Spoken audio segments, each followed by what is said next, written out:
Hi, துரோகி படத்தோட டைரக்டர்னா சுதா.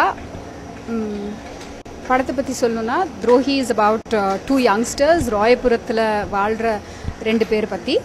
அவங்க வாழ்க்கை வந்து எந்தெந்த திசையில் எப்படி எப்படி மாறி எங்கேருந்து ஆரம்பித்து எங்கே போய் முடியுறது, அவங்கள ஒருத்தர் வந்து எவ்வளோ காதலிக்கிறாங்களோ அவ்வளோ வந்து வெறுக்கிறாங்க, அதுதான் கதை.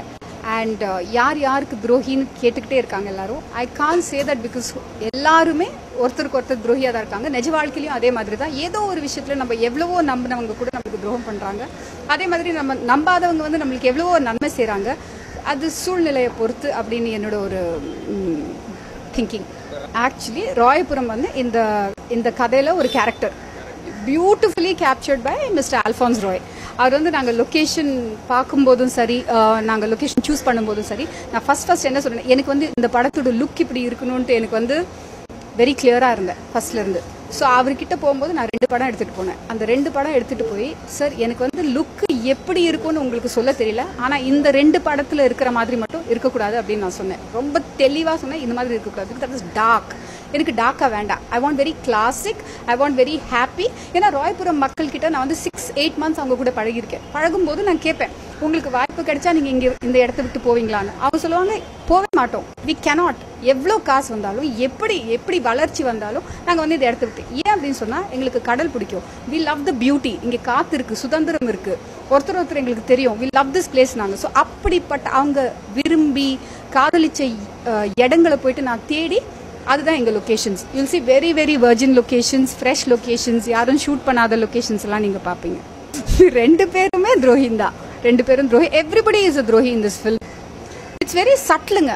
துரோகின்னு சொன்னால் அவர் வந்து ஒரு பெரிய தப்பு பண்ணியோ இல்லை அப்படி இருக்காது. It's very subtle.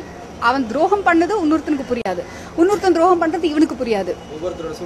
எஸ், அவ்வளோதான். I think that's the way it is. That's the way life is. Selva Ganesh is the music director. After I heard the songs of Vanilla Kabadi Kulu, I knew he had to do the music in my film.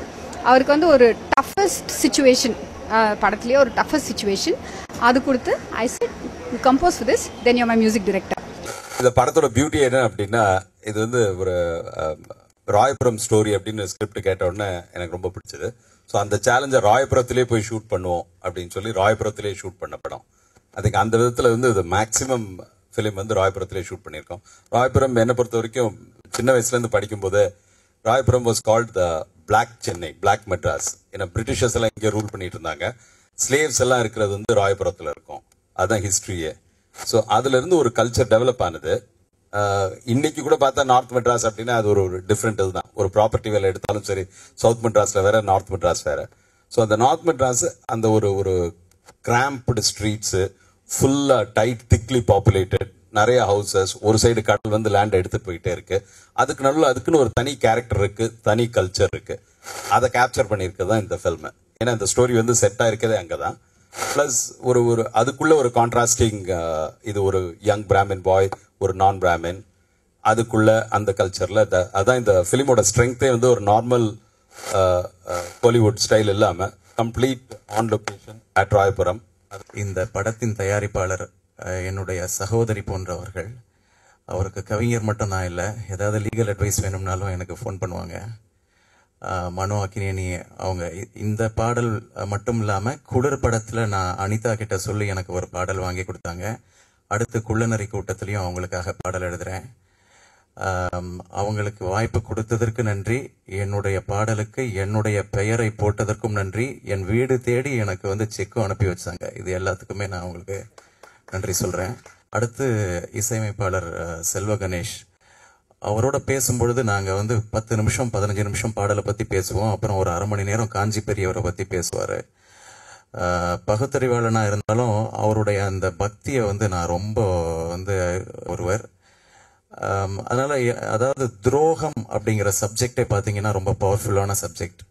எங்கே மனித நேயமும் நன்றியும் இறக்கிறதோ அங்கே அது கிடையாது. அவனுடைய அந்த நன்றி உணர்வை வந்து எப்படி வீடனன் வந்து தன்னுடைய அண்ணன் ராவணனுக்கு துரோகம் செய்துவிட்டு ராமன் பக்கம் செலுந்துரு, உனக்கு வந்து நம்ம வந்து ஆட்சியில் இருக்கலாம், ராவணன் எப்படி இருந்தாலும் செத்து போக போறான், அவன் பக்கம் இருக்காத அப்படின்னு சொல்றாப்புல.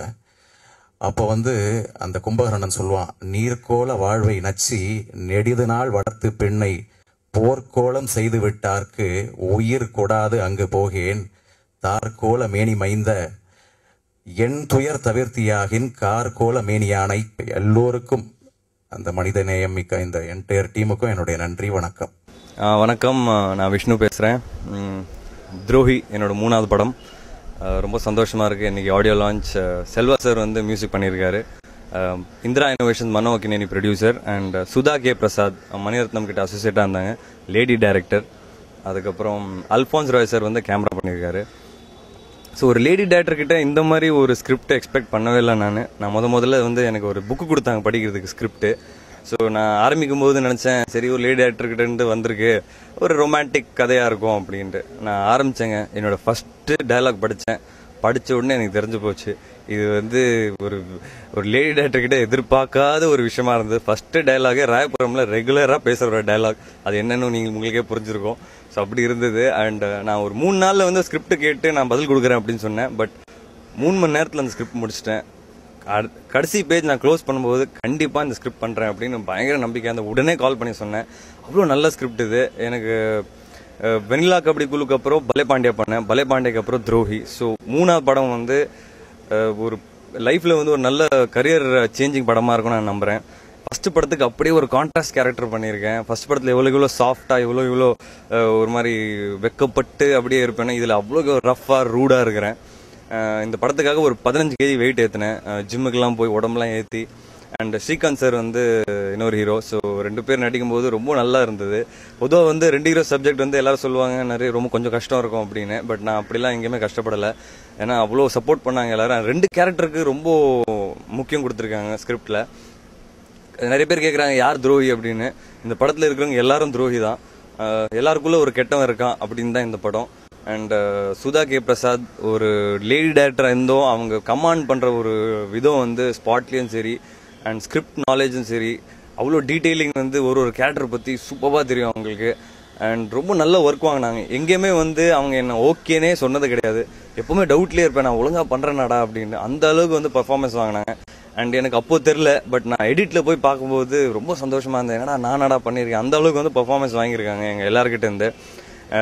செல்வா சார் வந்து வெண்ணிலா கபடி குழுக்கு அப்புறம் இது அவரோட சேர்ந்து பண்ணுறேன். அண்ட் சூப்பராக மியூசிக் போட்டிருக்காரு. சாங்ஸ்லாம் ரொம்ப கமர்ஷியலாக சூப்பராக வந்திருக்கு. எனக்கு பர்சனல் ஃபேவரட் வந்து சம்பவாமி யுகே யுகேன்னு ஒரு க்ரோத் மாண்டேஜ் சாங் இருக்குது, ரொம்ப நல்லா இருந்தது. அண்ட் என்னோட பர்சனல் ஃபேவரட் அது. கண்டிப்பாக வந்து இந்த படத்தோட ஆடியோ மிகப்பெரிய சக்ஸஸாக இருக்கும், படமும் மிகப்பெரிய சக்ஸஸாக இருக்கும் நான் நம்புகிறேன். அல்ஃபான்ஸ் சார் வந்து கேமரா பண்ணியிருக்காரு. அண்ட் ஒரு வைல்ட் லைஃப் ஃபோட்டோகிராஃபர். அவர் நிறைய டைகர்ஸ் பற்றி டாக்குமெண்ட்ரிலாம் எடுத்துக்காரு, அவார்ட்லாம் ஜெயிச்சிருக்காரு. ஸோ கண்டிப்பாக வந்து ஒரு காட்டிலே வந்து எதிர்பார்க்காத ஒரு மிருகத்தை வந்து இவ்வளோ ஈஸியாக எடுத்துடுறாருன்னா அப்போ எங்கெல்லாம் எவ்வளோ ஈஸியாக ஷூட் பண்ணியிருப்பாரு உங்களுக்கே தெரியும். நிறைய காமெடி பண்ணுவார், பட் நிறைய சப்போர்ட் பண்ணுவார் ஸ்பாட்டில். ஒரு கேமராமேனுக்கு ஒரு ஆர்டிஸ்ட்க்கு அண்டர்ஸ்டாண்டிங் ரொம்ப முக்கியம். அண்ட் அவர் பார்த்தீங்கன்னா எப்பவுமே வந்து என்னடா பண்ண போறீங்க சொல்லிடுங்க என்கிட்ட, நான் அதுக்கு ஏற்ற மாதிரி செட் பண்ணிக்க. அவ்வளோ ஃப்ரீடம் கொடுப்பாரு. எங்கேயுமே வந்து எங்களை நான் சொல்கிற மாதிரி தான் பண்ணோம், இல்லை நான் கேமரா வச்ச மாதிரி தான் நீங்கள் நடிக்கணும்னு சொல்ல, நீங்கள் சொல்லுங்கள் என்ன பண்ணுறீங்க அது பொறுத்து நான் பண்ணிக்கிறேன். அவ்வளோ ஃப்ரீடம் கொடுத்தாரு. ரொம்ப லேர்னிங் எக்ஸ்பீரியன்ஸ் நான் சொல்லுவேன். ஏன்னா இந்த படத்தில் நிறைய விஷயங்கள் கற்றுக்கினேன் நான். ரொம்ப சந்தோஷமாக இருக்கு. கண்டிப்பாக ஒரு வெற்றி படமாக அமையும் நான் நம்புகிறேன். அண்ட் எல்லாரும் வந்து எஃபர்ட் போட்டிருக்கோம், கண்டிப்பாக அதுக்கு பலன் இருக்கும்னு நான் நம்புகிறேன்.